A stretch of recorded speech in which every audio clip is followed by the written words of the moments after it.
Alaska, the last frontier, a land of rugged beauty, untamed wilderness, and unparalleled freedom. Its vast expanse holds a siren song for adventurers and dreamers, promising a life far removed from the hustle and bustle of civilization. But beneath this alluring facade, darkness can lurk. In the heart of this untamed land, a monster stalked the shadows, preying on the innocent. This is the chilling tale of Robert Hansen, the butcher baker, a man who turned the Alaskan wilderness into his own twisted hunting ground. Robert Hansen. The name sent shivers down the spines of Alaskans in the late 1970s and early 1980s. He was a seemingly ordinary man, a baker by trade, known for his quiet demeanor and unassuming nature. He blended seamlessly into the fabric of Anchorage, a familiar face at the local bakery, a devoted husband and father. But beneath this veneer of normalcy lurked a predator of the most terrifying kind. Hansen led a double life, one that was shrouded in secrecy and steeped in the blood of innocent women. He was a hunter, but his prey were not animals. They were women, often young and vulnerable, lured into his web of terror. Hansen's bakery was a hub of activity, a place where locals gathered for coffee and conversation. The aroma of freshly baked bread wafted through the air, creating a sense of warmth and comfort. It was a place that embodied normalcy, a stark contrast to the darkness that festered in the heart of its owner. No one suspected the sinister thoughts that swirled behind his seemingly ordinary facade. No one could have imagined the horrors that this unassuming man was capable of. While Hansen presented a facade of normalcy in town, the Alaskan wilderness became his hunting ground. He would abduct his victims, often sex workers or women he deemed vulnerable, and spirit them away to remote locations. There, in the unforgiving wilderness, he would release them, unarmed and terrified, and hunt them down like animals. The vast expanse of Alaska, with its dense forests and unforgiving terrain, became a silent accomplice to his crimes. Little did they know, the monster was closer than they thought, hiding in plain sight, his true nature masked by an ordinary life. Robert Hansen's story begins like many others, shrouded in the complexities of childhood. Born in 1939 in Esterville, Iowa, his early years were marked by a troubled family dynamic and a strained relationship with his domineering father. Hansen's father, a Danish immigrant, was a stern and unaffectionate man prone to outbursts of anger. His discipline was harsh, leaving an indelible mark on young Robert's psyche. The seeds of resentment and anger, sown in the fertile ground of childhood, would fester and grow over the years. Adding to the turmoil of his early life was a severe case of acne that left Hansen's face disfigured. The physical imperfections fueled his insecurities and made him the target of ridicule from his peers. Rejection and isolation became his constant companions, further alienating him from those around him.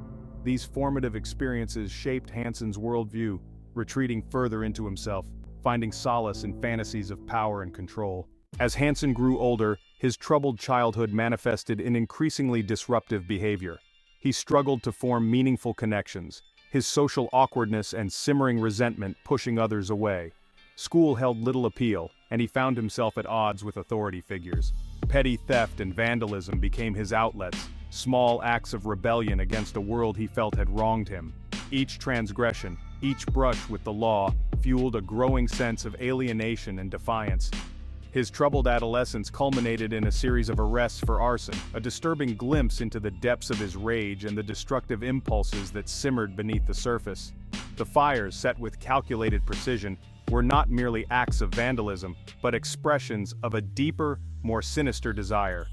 These early encounters with the law did little to deter Hansen's descent into darkness.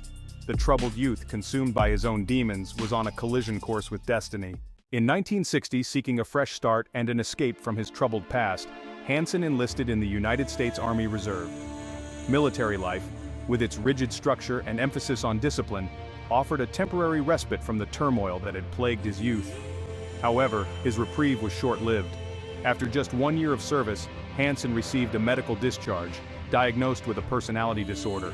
Undeterred by his discharge, Hansen set his sights on Alaska, drawn by the allure of the last frontier and the promise of a new beginning. The vast wilderness, with its rugged beauty and sense of isolation, held a powerful appeal for a man seeking to outrun his demons. He found work as a laborer, immersing himself in the physical demands of life in the Alaskan wilderness. He had escaped his past, but the darkness within him had followed. In 1967, Hansen settled in Anchorage, Alaska, a burgeoning city on the cusp of rapid growth.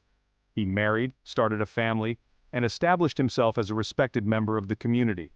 He opened a bakery, becoming a familiar face to the locals who frequented his establishment for fresh bread and pastries.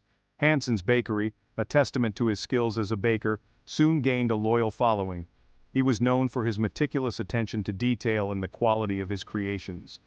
The warmth of the bakery, the aroma of freshly baked bread, and Hansen's unassuming demeanor created an illusion of normalcy. Few suspected the darkness that resided behind his quiet demeanor, the secrets that lurked beneath the surface of his seemingly ordinary life. The butcher-baker was a master of disguise, blending seamlessly into the fabric of Anchorage society, all the while plotting his unspeakable crimes. The Alaskan wilderness, with its vast expanse and unforgiving terrain, became Robert Hansen's twisted playground. It was here, amidst the towering trees and icy rivers, that the monster within him was truly unleashed. Hansen was a skilled hunter, a marksman who knew the lay of his land like the back of his hand. He had honed his skills hunting big game in the Alaskan wilderness, stalking his prey with patience and precision. But his hunting expeditions took on a sinister turn as his desires warped into something far more sinister. He craved a different kind of prey, one that walked on two legs and filled him with a dark, consuming thrill.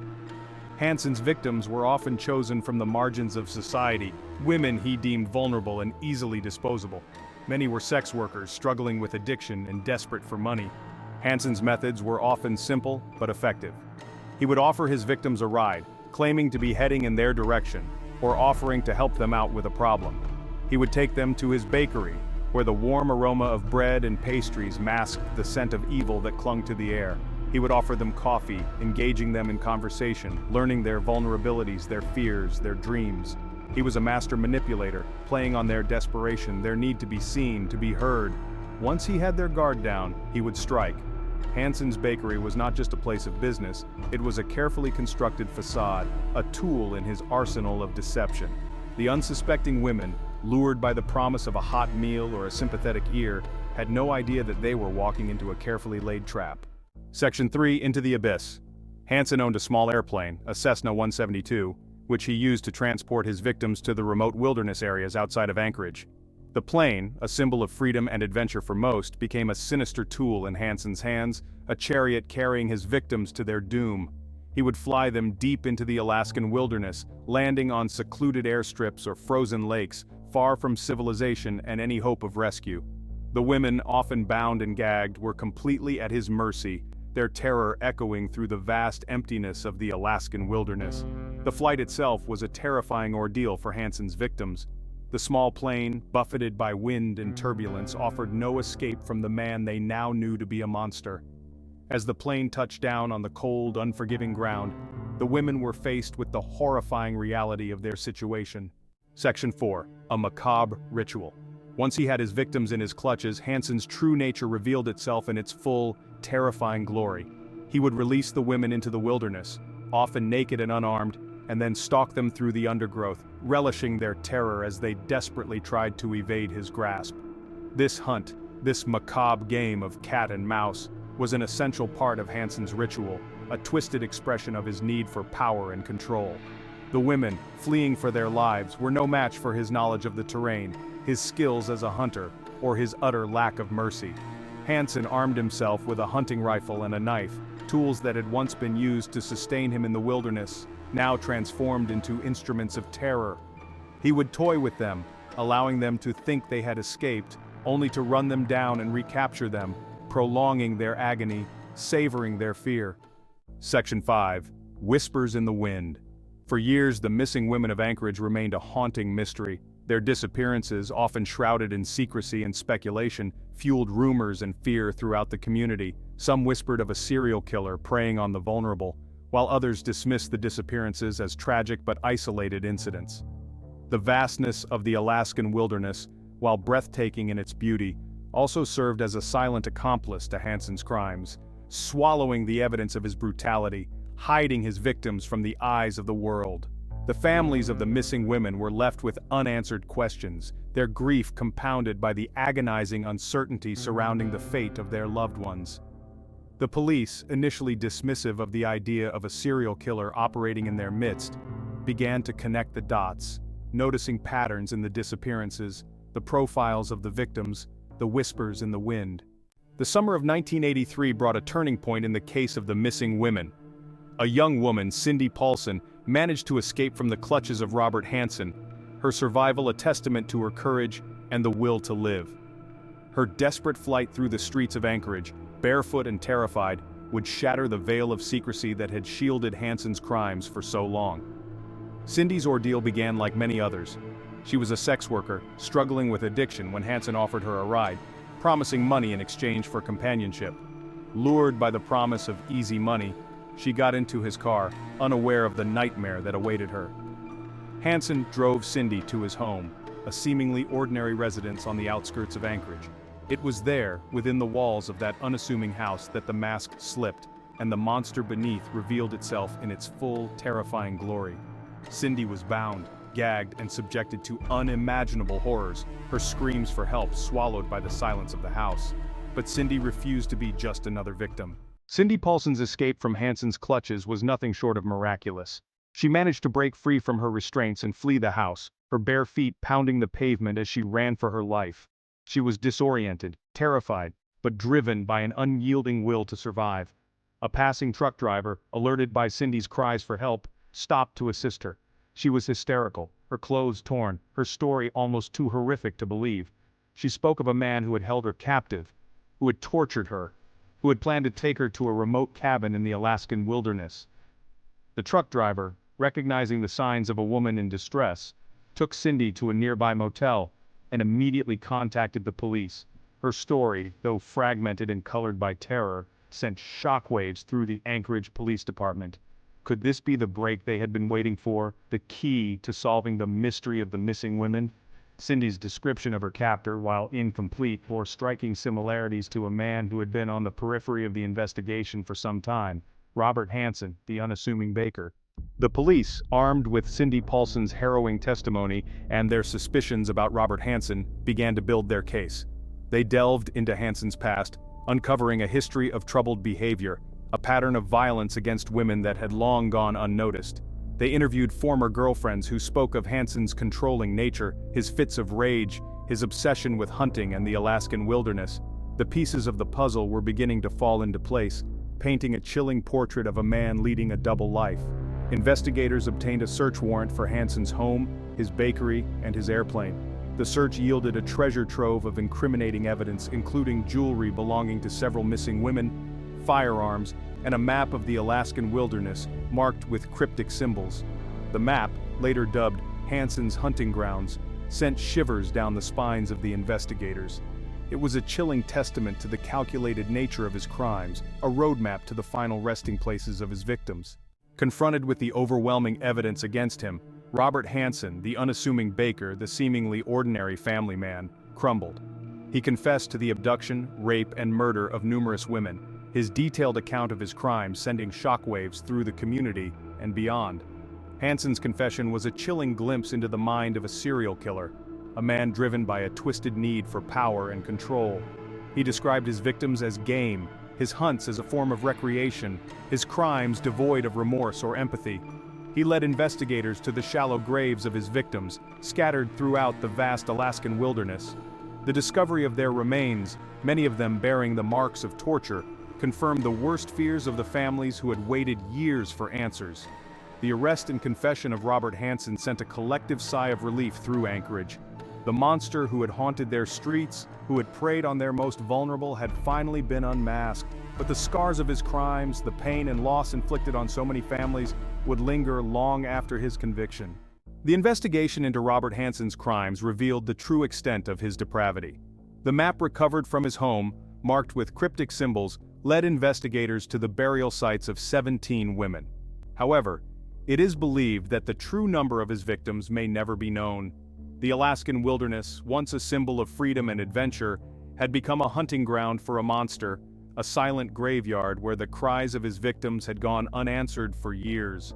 The vastness of the terrain, the unforgiving conditions, had concealed his crimes, allowing him to operate with impunity. The case of Robert Hansen, the butcher-baker, stands as a chilling reminder of the darkness that can lurk beneath the surface of even the most seemingly ordinary individuals. The trial of Robert Hansen began in February 1984. The courtroom in Anchorage, Alaska, was filled to capacity. Families of the victims had waited years for this day. The prosecution, led by Frank Rothschild, presented a meticulous case. Cindy Paulson recounted her harrowing ordeal. Her testimony sent shockwaves through the courtroom. The prosecution presented a mountain of physical evidence. Faced with overwhelming evidence, Robert Hansen's defense team adopted a strategy of damage control. They urged the court to consider Hansen's cooperation, his guilty plea, and his history of mental illness. They pleaded for leniency, urging the judge to consider rehabilitation. The prosecution countered that Hansen's crimes were due to depravity and disregard for human life.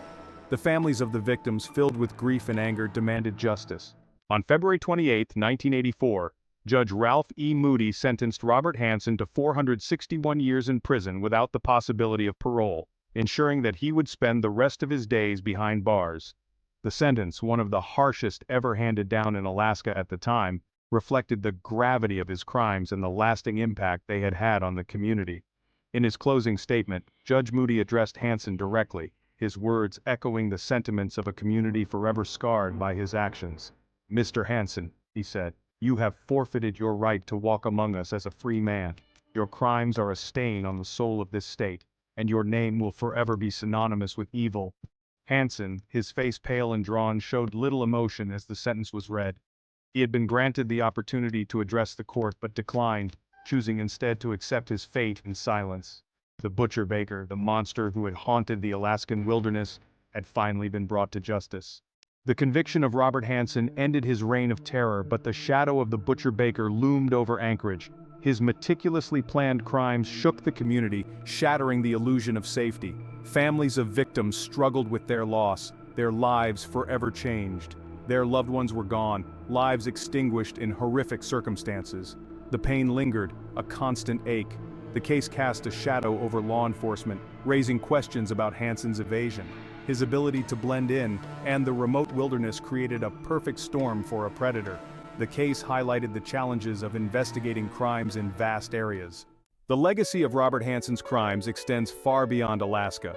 His case serves as a grim reminder of the human capacity for evil, the darkness beneath ordinary individuals. It underscores the importance of vigilance, trusting our instincts, and speaking out against injustice. Hansen's case led to changes in law enforcement practices, highlighting the need for improved communication. The use of DNA evidence and forensic techniques became crucial. Hansen's case stands as a chilling chapter in criminal history, but also a testament to the resilience of the human spirit.